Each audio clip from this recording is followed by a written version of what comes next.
ẹ sọ̀rọ̀ náà sáà lọ rí mi gbogbo àwọn tá lọ bí gbọ́ mẹ́jọ wọn yẹn ṣé wọ́n lọ ṣe dáadáa fún wọn ní àbọ̀ lọ ṣàìdá fún wọn. nígbà àwọn ọmọ ìdí wà ní ayé tẹ́nìkan bá kú yóò lọ bí gbọ́ mẹ́jọ ẹ̀ lílọ tán lọ yẹn ṣá lọ ṣàìdá ń bẹ̀ fún wọn ní àbọ̀ lọ ṣe tó bá jẹ́ dáadáa náà lọ ṣe fún wọn kí ló dé tá a ṣe rú dáadáa yẹn padà fáwọn náà. tó bá wá já ìdáná lọ ṣe fún wọn ṣáṣọ bàbá yẹn lórúkọ rẹ̀ ajásíkà wọn lọ ṣàìdá fáwọn èèyàn àwọn akútọ́ wá ní ká mọ̀ ṣerú àìdá yẹn fáwọn. ẹ̀yin alábọ̀dé lọ́gbéyàwó ẹ ránṣẹ́ sí gbogbo àwọn afáàgbà yín ẹ ránṣẹ́ sí mọ́mú Ìbàdàn ẹ ránṣẹ́ sí Olúbàdàn gbogbo àwọn tí bàbá Muyideen ti wá síbi gbọ́mẹ́jọ bàbá wa àbí tìyá wa àbí tèyà wa ká challenge wọn o ìpé gbẹ́jọ bàbá Muyideen mọ̀ pé kò dáa ká ṣe gbọ́mẹ́jọ kí náà wá síbi tàwọn sí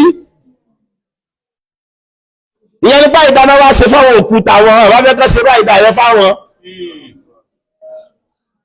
ó ní di challenge o bàbá ṣékì Ádámù ní ká ṣe gbọ́mẹ́jọ dáa fóòkú níjọ́ tó sì kúrò láyé ọ̀sẹ̀ pé ti bá pẹ́ ṣe gbọ́mẹ́jọ mi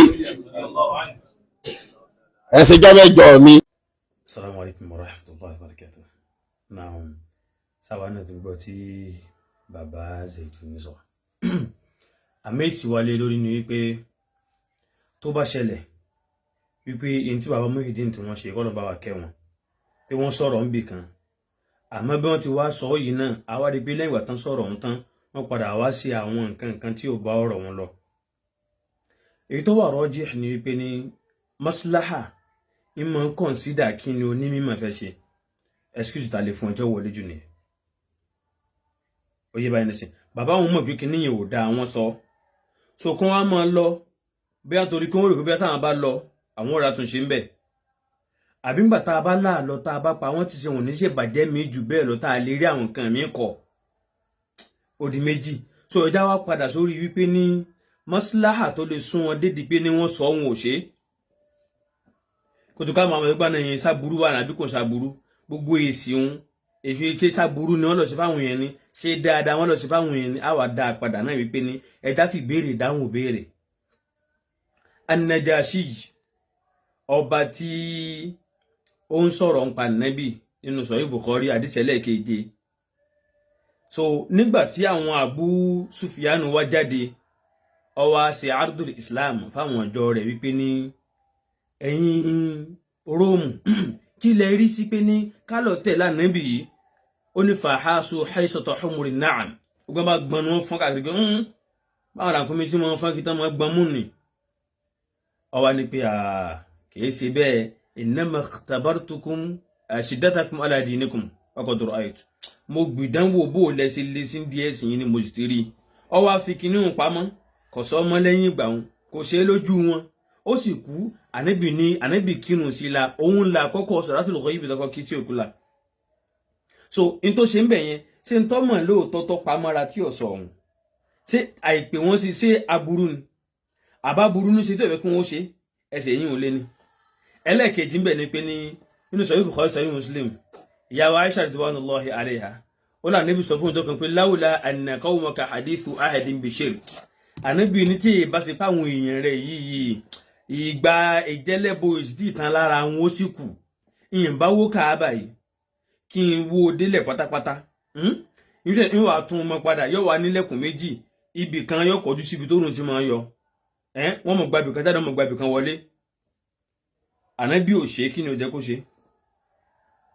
maslaha ànábì consider táwọn afáàn sọ wọ́n ní pé àwọn afáàn ní pé wàhádà yadullu ala wujubi mura'ati al-masalih al-'amma wa taqdim al-maslahati al-'ulya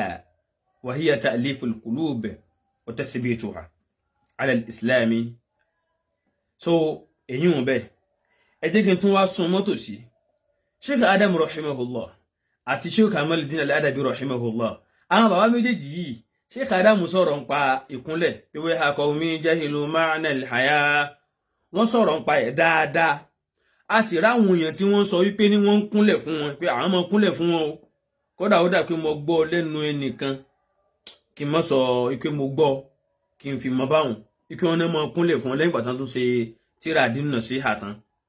tó dẹ̀ sọ̀rọ̀ nípa ìkúnlẹ̀ yìí wọ́n dẹ̀ tún kọ lórí sínú àwọn tíra àwọn míì náà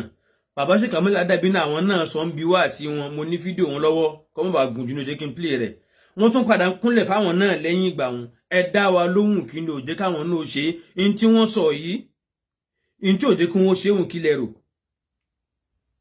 ṣé àwọn náà rí pé kí ni wọn ọ̀dá wọn sọ àwọn èèyàn wọn pa àwọn èèyàn sí ni àbí n tó dá tó wọn pa àwọn èèyàn sí so nígbà míì maslaha téèyàn bá consider pé tá a bá ní ká ṣe báyìí gbà á ẹjá ṣe ta lójú tí wọn ẹjá ṣe ta àlífùlùkùlùbù káwọn èèyàn jọ ká sì máa gbà lọ́wọ́ wọn ká ní táwọn bá ronú ni ìjtìhádù wọn ni kò lè wó tẹlòmíì tó ní ibi tá a bá dé yìí ibi táwa fẹ́ sọ̀rọ̀ bó ṣe rí rè níbi ìnkárò munkar ìpele làwọn èèyàn ń bẹ̀ síra wọn kódà níwájú nínú ìsìláàmù ganan tàfádùlù ń bẹ ìpele ń bẹ síra wọn ṣùgbọ́n máa di pé ní táwọn àbáyẹn ṣe sẹ́lẹ̀mí náà wà lè ṣe ni ìpele ń bẹ ìnkárò munkar tí wọn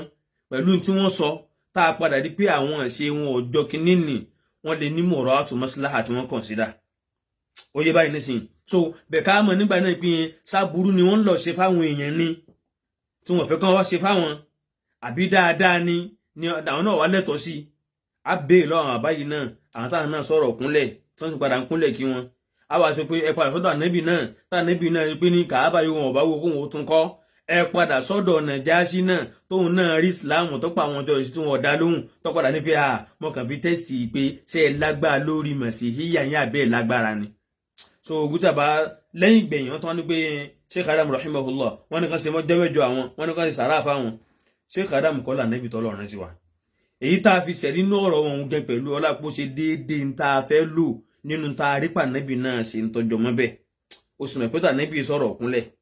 dìímú dáadáa o tànẹ́bì sọ̀rọ̀ kúnlẹ̀ àmọ́ orí pé àríásùlù yọ tó bára wọn ló ń bí ọ̀rọ̀ àti mọ̀rọ̀ àti maslaha la fi lò ẹ̀tọ́ ìta tuntun ń bẹ̀ ni pé ní Sheikh Adam kọ́lá nẹ́bì tọ́lọ́run sí wa àlémi challenge yín àtàlùmíì náà gbogbo èèyàn wípé alukurunu thalathatul mufaddala